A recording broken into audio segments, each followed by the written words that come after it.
Hey everybody, I'm Katallina, and today we're here to talk about episode 7 of The Magical Girl and the Evil Lieutenant Used to Be Arch Enemies.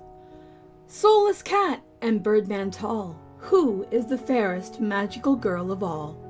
This was a really strange episode, but a very interesting one, especially given that the ending credits actually ran basically through the middle of the episode, which was something that definitely took me off guard. It was also really interesting to see how differently the episode played out in different sections, because during the first half of the episode, we had the continuation of what we saw last week, and we had the essential question from Mira as to whether Hibana and Mimori are actually friends. And it's a really interesting question because based on the way that the two characters actually behave toward each other and interact, it's really kind of questionable whether or not they really count, or whether they just have some kind of weird and screwed up dynamic, which wouldn't necessarily surprise me, given the way that the people who are supposed to be their guides as magical girls behave, because the cat and Birdman are both absolutely screwed up in the head in their own distinct ways, and they are not doing Earth any favors. If this is the best that Earth can muster to stand against the evil organization, then maybe, just maybe, Mira and his friends should actually succeed, because holy crap, dude, if this is Earth's best, then we are in some serious trouble. I actually really found it funny seeing the interactions between Mimori and Hibana and seeing how they actually behave toward each other and stuff, because Mimori is really genuinely anxious and very seemingly scared of Hibana, and we very quickly find out why, because Hibana has this love of actually attacking Mimori, kind of like how dogs will attack other dogs even if they're friends with them. Like, they'll sort of use a pecking order, and that's kind of the vibe I got here. However, when the Birdman was actually questioning Mimori and was like trying to devalue her, it was actually Hibana who, outside of the F-bomb, generally people don't seem to think can speak for whatever reason, actually came to Mimori's defense and actually stood up for her. What Hibana said was something I thought was actually really cool, which is the idea that you cannot have peace without love. And I actually believe that there is some truth to that, because a peace that is acquired without love, a peace that is acquired through force and brutality, is not actually peace, it's an illusion. Peace requires the winning and changing of minds and hearts, and if peace can be acquired through two people loving each other and that creating some kind of mutual understanding, then at least on a micro level, that would definitely constitute at least some form of personal peace. And I thought it was really cool that she stood up for that, especially given how strangely she behaves outside of that kind of situation.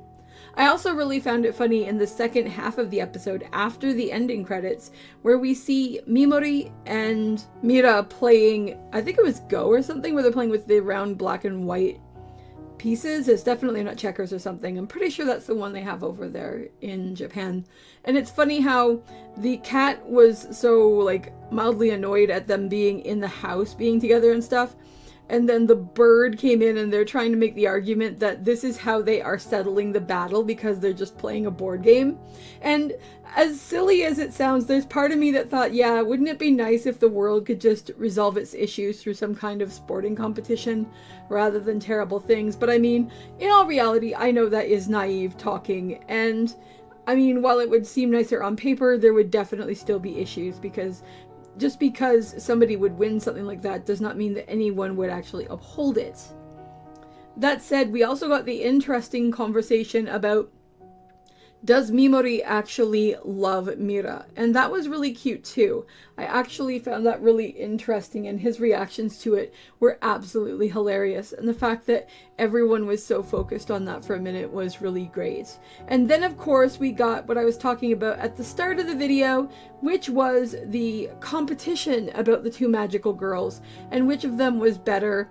And oh god, they went to some really creepy and squicky places with that. That was kind of yuck, but I mean, what you gonna do? And then of course it jumped from them to actually trying to measure the cat and the bird, and it's like, you are both degenerates and you both lose. Like, oh my god, these two characters are so annoying.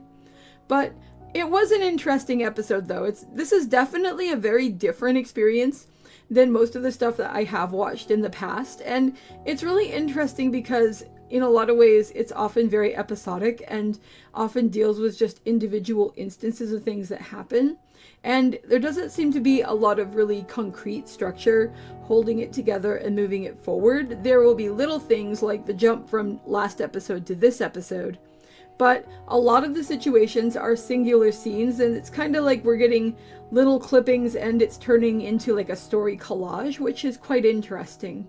I do hope that everything works out for Mira and Mimori, because I do really like them as a couple and I think that they are super cute.